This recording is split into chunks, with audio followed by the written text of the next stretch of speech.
आज आप 2 नंबर का कमाई कर नहीं सकते हैं, और जिसकी 2 नंबर की कमाई नहीं रही वो परेशान है मोदी से। ही परेशान। लेकिन अगर आप फ्री की रेवड़ी दे रहे हो तो उसका मतलब आप पब्लिक को चाहते हो पब्लिक ऐसी नाकारा बनी रहे, पब्लिक काम ना करे। जिस स्टेट में हार जाते हैं वहाँ ईवीएम खराब है। ऐसे जिस मुद्दे पे कोर्ट में इनके फेवर में फैसला आ जाए तो हमारी सत्ता की जीत हुई जी, और जिस मुद्दे पे इनके अगेंस्ट फैसला जाए तो वो मोदी जी ने करवा दिया। माफिया राज चला रखा था यूपी में, वो अच्छा लगता है? आप चाहते हो पूरे इंडिया में माफिया राज चले? आज मुख्तार अंसारी को 35 साल बाद सजा हुई कल। मोदी जी को दूसरी बार मौका मिलना चाहिए, हमारे राहुल गांधी जी को मिलना चाहिए। आज की बात बताओ, राहुल गांधी की कोई उपलब्धि है आपकी निगाह में? बड़े नेता हैं, पुरानी पार्टी के नेता हैं, शीर्ष नेता हैं। क्या शीर्ष नेता हैं? अब तो नेता भी नहीं है, अब तो नेता भी नहीं है। नेता भी नहीं मानते? नहीं, इस टाइम नेता है वो, सदस्यता रद्द हो गई, ये बात से मैं एग्री हूँ, बट लेकिन देखा जाए कांग्रेस को लीड कर रहे हैं अभी राहुल गांधी जी, और कांग्रेस पार्टी देश की मुख्य विपक्ष की पार्टी है। नहीं, कांग्रेस को लीड कर रहे हैं तो क्यों नहीं अध्यक्ष बने उसके? क्यों नहीं अध्यक्ष बने? जिम्मेदारी से तो खुद भाग रहे थे। बता रहे कि भाई हमारी पार्टी दलितों और वंचितों की पार्टी है, और उसी हिसाब से उन्होंने अपना अध्यक्ष बनाया। वंचितों की पार्टी है कि उनसे पैसा लूटना है? पैसा लूटना है। नहीं तो एक बात, क्यों नहीं अध्यक्ष बने? अगर पहले अपनी पार्टी तो चला लो अध्यक्ष बन के। क्यों 2 साल से खाली बैठे रहे थे बाहर कि भाई अध्यक्ष कोई दूसरा बनेगा? क्यों नहीं बने अध्यक्ष? अगर ये काबिलियत है कि मैं देश चला सकते हैं वो, तो पहले अपनी पार्टी चलाओ। क्यों खड़गे जी को बनाया? खड़गे जी को तो मोहरा बना रखा आगे। आज भी फैसला जो होता है या तो राहुल या सोनिया गांधी लेती हैं, तो खड़गे जी को किस लिए बना रखा है? वही मनमोहन सिंह जी का देश टाइम में वो था। मनमोहन सिंह जी बिना इनके पूछे कुछ कर सकते थे क्या? जिस प्राइम मिनिस्टर के सामने उसका अध्यादेश लेके प्रेस मीटिंग में फाड़ दें राहुल गांधी, तो क्या ऐसे वो प्राइम मिनिस्टर की क्या इज्जत करेंगे? जो आज वो कह रहे हैं कि राष्ट्रपति की इज्जत होनी चाहिए, राष्ट्रपति से मतलब उदाहरण कराना चाहिए था। जब तुम अपने प्रधानमंत्री की, जो वो तो उन्हीं की पार्टी का था, जब तुम अपनी पार्टी के प्रधानमंत्री की इज्जत नहीं कर सकते तो तुम दूसरे की क्या इज्जत करोगे? जैसे कांग्रेस बोले कि भाई, मैं कांग्रेस का पॉइंट ऑफ व्यू आपको बताता हूँ। कांग्रेस बोले कि हमने इस देश के लिए 2-2 प्रधानमंत्री शहीद कर दिए, इस देश के लिए हमने दिन रात एक करके। प्रधानमंत्री कौन से शहीद कर दिए? राजीव गांधी जी, उनके पिताजी, और उनकी दादी जी इंदिरा गांधी जी। दादी जी जो शहीद हुई किस वजह से हुई? जो इन्होंने खालिस्तान में नहीं, भिंडरावाले के चक्कर में जो सरदारों पे अत्याचार किया था बाद में, उसके बाद उन्होंने वो शहीद हुई ना।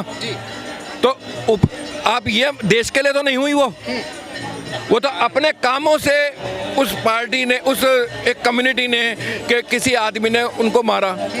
सेम ऐसी राजीव गांधी के साथ था, लिट्टे के चक्कर में वो उनको मारा गया। ठीक है, एज ए प्राइम मिनिस्टर वो कुर्सी पे रहते हुए दोनों शहीद हुए, मैं तो ये शहीद ही नाम दूंगा फिर भी। लेकिन उपलब्धि क्या थी दोनों की इस मामले में, सिर्फ वो शहीदी के मामले में? आज हमारे जो फौजी शहीद होते हैं उनकी शहादत नहीं है, सिर्फ उन दोनों के परिवार की शहादत है कि इन दोनों की शहादत है, बाकी किसी की शहादत नहीं है। नहीं, जैसे अभी राहुल गांधी जी 2024 के चुनाव से पहले उन्होंने अपनी भारत जोड़ो यात्रा की, कर्नाटक का चुनाव जीते, हिमाचल प्रदेश का चुनाव जीते। समस्या, यहाँ की समस्या, देश की समस्या देश में हल होगी या विदेश में जाके हल होगी? मुझे इसका जवाब दो आप पहले। देश की समस्या तो देश में ही हल होगी, लेकिन उनकी सोच है, उनका मानना है। समस्या या तो आप संसद को नहीं मानते, या आप सुप्रीम कोर्ट को नहीं मानते, जुडिशरी को नहीं मानते, ठीक है, इन दोनों को नहीं मानते। तो इन दोनों पे जब आपका भरोसा ही नहीं है तो बाहर जाके बाहर वाले क्या करेंगे? संसद में तो बता रहे कि हमारा माइक बंद कर दिया जाता है। एक बार यार, जुडिशरी तो है, कोर्ट तो है, कोर्ट में गए किसी भी मुद्दे को लेके कोर्ट में गए, कोर्ट में तो उनको खुद ही सजा हो गई। बता रहे हैं कि वो भी मोदी जी के अंडर में काम कर रहे हैं, हमारी सजा करवा के सदस्यता रद्द करवाते हैं।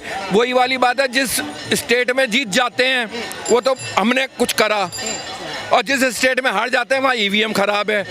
ऐसे ही जिस मुद्दे पे कोर्ट में इनके फेवर में फैसला आ जाए तो हमारी सत्ता की जीत हुई जी, और जिस मुद्दे पे इनके अगेंस्ट फैसला जाए तो वो मोदी जी ने करवा दिया। मैं तो मोदी जी का कुछ ना आपके कहने से कुछ बता ही नहीं रहा हूँ। मैं तो सिर्फ ये पूछ रहा हूँ, आपने पूछा कि राहुल बनना चाहिए, राहुल की मुझे एक उपलब्धि बता दो। मेरा सवाल ये है कि जितने देश नेता हमारे देश में हैं उनमें कोई मोदी जी का विकल्प आपकी नज़र में है कि भाई ये हो सकता है? कौन सा है मुझे बताओ। कांग्रेस में राहुल गांधी है, आपको विकल्प लगता है? एज ए पत्रकार आप बताओ। जनता अगर उनको पहले से वोट देती है, मैं सबके नाम बता के बात कर रहा हूँ। नहीं नाम तो मैं भी बता दूंगा, लेकिन मुझे आपकी राय जाननी है। मुझे भाई हमारे नीतीश कुमार जी हैं, अखिलेश यादव है, केसीआर है, अखिलेश अखिलेश यादव, वो तो मैं आपकी ओपिनियन जान रहा हूँ। जिसने माफिया राज चला रखा था यूपी में, वो अच्छा लगता है? आप चाहते हो पूरे इंडिया में माफिया राज चले? आज मुख्तार अंसारी को 35 साल बाद सजा हुई कल, उम्र कैद के साथ। हाँ, तो वो आप चाहते हो कि ऐसे मतलब माफिया राज चलता रहे? फिर भी जनता उनको यूपी में वोट दे के अच्छा खासा वोट बैंक है उनको। यार वोट बैंक होता क्यों हारे फिर यूपी में? अगर वोट बैंक था तो क्यों यूपी में हारे? सारे की ईवीएम की गलती है। जिस दिन बैलेट पेपर से चुनाव होगा मोदी जी का पत्ता साफ हो जाएगा। की गलती है तो आज फिर पंजाब, ये जो कर्नाटक में जीते और जो हिमाचल में जीते, वहाँ भी ईवीएम की गलती है।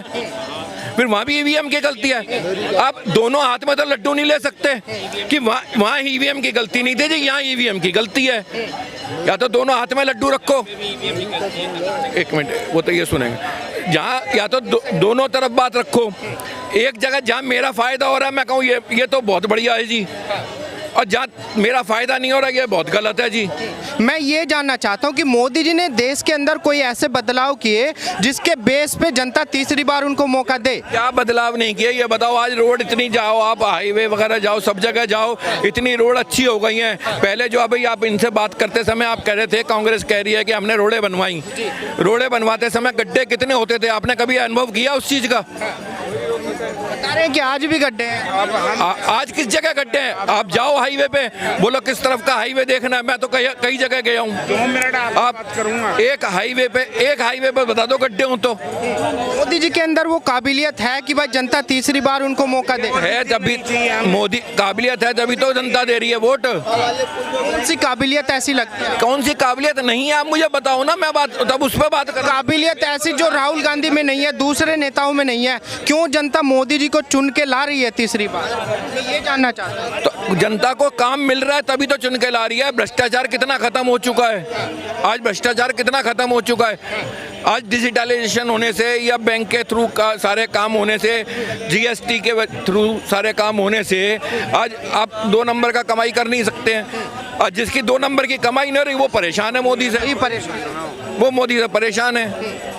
बता रहे हैं कि भाई गरीब जनता का जो है खून चूस रहे हैं मोदी जी, और अमीरों को अमीर कर रहे हैं, गरीबों को गरीब कर रहे हैं। अमीरों को अमीर कौन सा कर रहा है? क्या अमीर को अमीर कर रहा है बताओ मुझे आप, कौन से अमीर को अमीर करा? बता रहे हैं कि अडानी अंबानी और इन्हीं को अडानी अंबानी का जितना इंफ्रास्ट्रक्चर अडानी अंबानी ने इंडिया में दिया है, जितना इंफ्रास्ट्रक्चर जो भी कंपनियां खोल रखी हैं, आज अभी आपने देखा होगा पीछे कोरोना टाइम में अच्छी कंट्रीज़ में लोगों ने, कंपनियों ने अपने छटनी कर दी थी।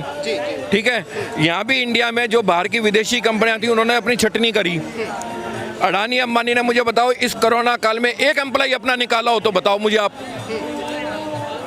अगर अडानी अंबानी लूटने में ही लगे हुए हैं, देखो बिजनेस कर रहे हैं, जो बिजनेस करेगा 2 पैसे कमाएगा, 2 पैसे वो कमाएगा, चाहे आप करो मैं करूँ। जैसे मोदी जी को बोला जाता है कि भाई सूट बूट वाली सरकार है, तानाशाह की सरकार है, क्योंकि गरीबों के बारे में कुछ नहीं सोच रही सरकार। गरीबों के बारे में नहीं सोच रही यार। अभी कोरोना टाइम से अभी तक 80,000 लोगों को राशन फ्री दे रही है सरकार।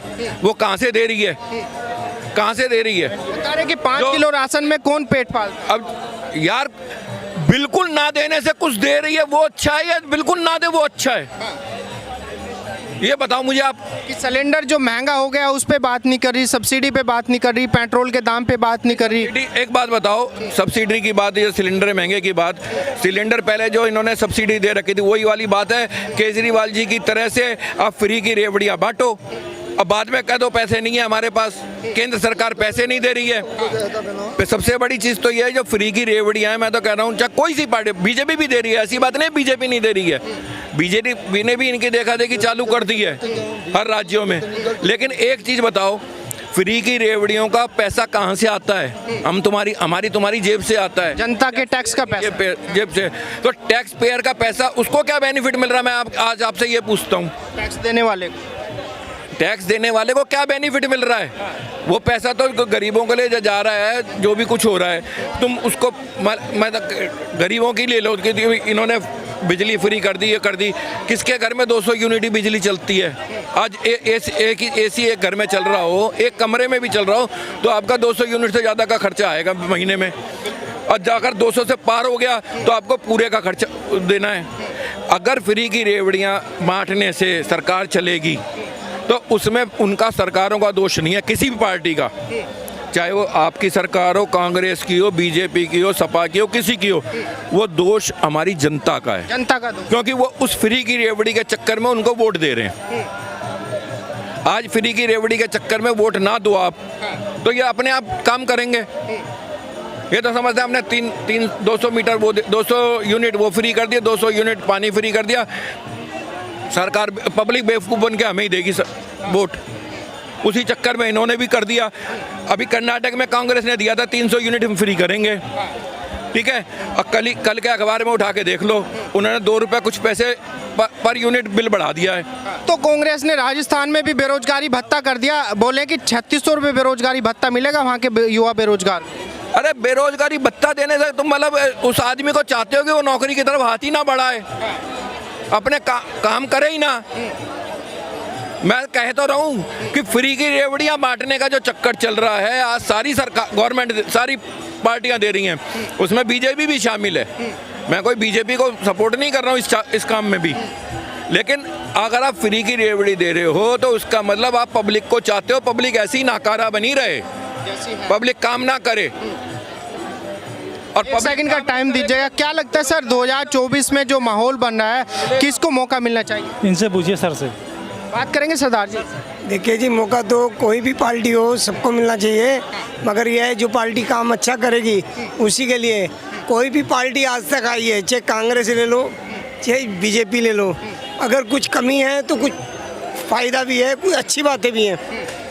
हर बात हर जगह सेट नहीं बैठती है। वो तीक के काम नहीं है, मुसलमानों को तो बदनाम करे। तीक का तो नाम है कि वो इसलिए मुसलमान है, ये काम उन्हीं के हैं, ये अखिलेश के हैं काम, उसकी पार्टी के काम है, ये उन्हीं के आदमी हैं। ये तो यूँ मुसलमानों को तीक मुसलमान है उसने कर दे, वो खलीफा माफिया, वो माफिया नहीं है, उनको मोरे बना के काम कराएं। काम अखिलेश के हैं ये सारे, उससे लगा मुलायम सिंह के काम है ये। मुसलमानों, देखो मुसलमानों का आप हिस्ट्री निकालो, हमारी हिंदुस्तान की हिस्ट्री निकालो, सब ने, कांग्रेस ने 70 साल मुसलमानों को मोहरा बनाया, मुसलमान फिर बेचारा वहीं का वहीं। अखिलेश ने मोहरा बनाया, मायावती ने मोहरा बनाया, केजरीवाल भी मोहरा बना रहे। मुसलमानों को मोहरा बनाते हैं, चल आगे वो बातों में आ जाता है, अनपढ़ है, बातों में आ जाता है, गरीब आदमी है, समझता नहीं। अतीक अहमद की तो आगे अब करने वाला, मुसलमानों को सिर्फ मोहरा बनाया, मुसलमानों का कोई कसूर नहीं है। जितना मैं मुसलमानों को जानता हूँ, आप मैं दावे के साथ कह रहा हूँ, जितना मैं मुसलमानों को जानता हूँ कोई मुसलमानों को नहीं जानता। 24 घंटे में मैं 18 घंटे मुसलमानों के यहाँ होता था। मेरे उस्ताद मुसलमान हैं, रात भर मुसलमानों के यहाँ रहा। लड़कियों को, अपने बच्चों को कहते खन्ना जी हम जरा शादी में जा रहे हैं, बराबर हमारे बच्चों का क्या रखना।